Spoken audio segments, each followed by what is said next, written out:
Hi Victorina, this is Darby, and this is my thematic analysis process, my screen capture walkthrough. So here on the right, you're going to see my folder, and this is the folder that you'll be receiving in Pepper. So here I have a copy of all the picture books I have, as well as my coding. So when you look into my coding, I'll explain this a little bit later, but you can see I have a coding page for each book, as well as general coding notes. In addition, I have my research outline, so you'll see it here on the right. I have all the written components for part 1, including an updated document analysis protocol, which we've spoken about. And then I have my themes. It's also linked here on the protocol. So I'm going to go to my themes here.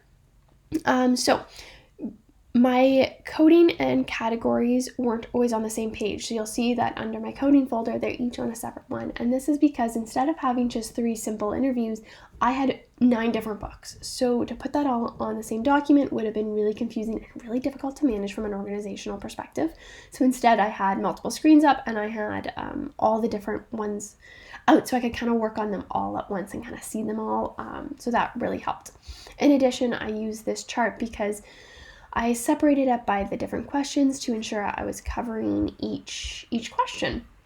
So I started with the main question, and that's because I needed to take a deductive approach and use deductive reasoning for it, because I'm asking what social emotional elements that have the potential to facilitate social emotional learning can be found. So I already know what the social emotional elements are.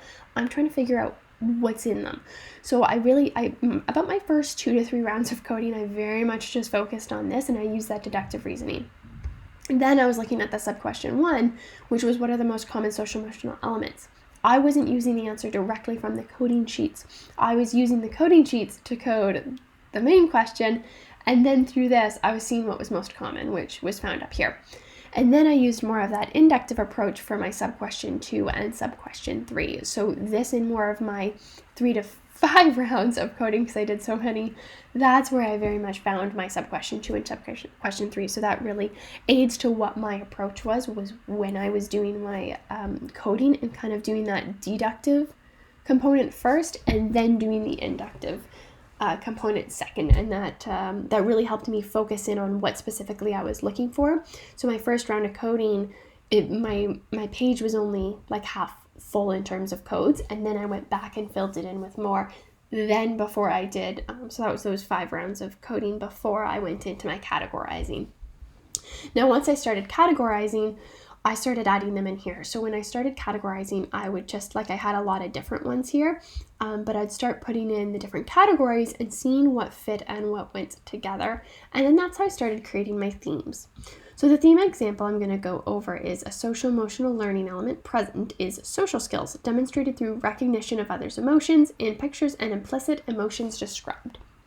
So like I said, I had to take a deductive approach. So I knew there was a chance I could find this emotion. I didn't know how, and I didn't know how it would present. And the whole aspect of social skills, by definition, is being able to recognize others' emotions through visual cues and interpretation of language. So I knew I was looking for different types of language, and I knew I was looking for visual cues. So let's go into the examples. So because I don't just have 2 to 3 interviews, I'm going to just pick a couple so that I'm not showing you too much, because you can go through it on your own if you want to see more. So there's coding, so I have Andrew's Loose Tooth and Pete the Cat. So these are 2 different books. So let's go through Andrew's Tooth first. So first of all, I only added the picture when there was a visual representation. So you'll see a lot of spots with pictures missing. You can go through my books, but if it's not there, it's because there was no visual representation. So you'll notice I had other codes here that are a little irrelevant. So they're talking about food, but unlike an interview where every question is directed towards answering our main question or sub-questions, my books, a lot of what's in here has nothing to do with answering my question. So a lot of it kind of got left to the wayside because it just had nothing to do with social emotional learning, so I just let it be. Now for pain here, so I could see visually that he was in pain, so I put pain. Eventually I put visually expressing emotions. But then later you can also see he reached out, picked up an apple, shined it on a shirt, took a bite, and yelled, "Yow!" Interpreting that as that is painful. That is a feeling, that's an emotion, and it's expressed indirectly, henceforth leading me there. So these were kind of the main 2 categories that kind of went in together into this theme, is that they were visually expressing emotions, which is also indirectly expressing emotions, and then indirectly expressing them through the words as well. Here in Pete the Cat, we have, this cat, he has white shoes, he steps in different colors, changes the shoes, and he's really positive about it. So, he stepped in strawberries, they turned red. Did Pete cry? Goodness, no. He kept walking along and singing his song. So I started with that as a positive mindset, positivity, but then it was that he's being positive through the words, so that very much connected. So it very much portrayed differently in each book because each book is a little bit different. So that was my thematic analysis walkthrough. Thanks.